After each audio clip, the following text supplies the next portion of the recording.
ফের উত্তপ্ত মণিপুর, কিন্তু কেন?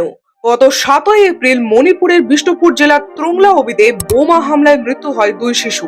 এরপর 18ই এপ্রিল উখরুল জেলার লিটন গ্রামের কাছে এক অবসরপ্রাপ্ত সেনাকর্মী হামলায় নিহত হন। অভিযোগ উঠছে কুকি বিদ্রোহীদের হামলাতেই তার মৃত্যু ঘটে। এই দুই ঘটনাকে কেন্দ্র করে বেশ কিছুদিন ধরেই মণিপুর উত্তপ্ত হয়ে রয়েছে। এরই মধ্যে কুকি সংখ্যাগরিষ্ঠ চূড়াচাঁদপুর জেলায় 3 বিক্ষোভকারীর আধা সেনা বাহিনীর গুলিতে মৃত্যুর ঘটনা সামনে এসেছে।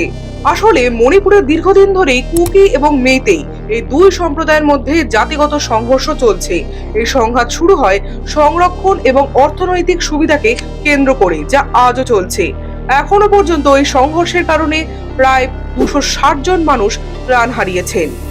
নেতা, মন্ত্রী, মিডিয়া থেকে সেলিব্রিটি সবাই যখন মুখে কুলু পেটে বসে থাকে, তখন স্বাভাবিকভাবেই প্রশ্ন আসে, উত্তর পূর্ব ভারতকে কি সত্যিই দেশের অবিচ্ছেদ্য অংশ হিসেবে দেখা হয়? আপনার কি মতামত কমেন্টে লিখবেন, আর ভিডিওটি প্রচুর শেয়ার করে প্রশ্ন তুলুন।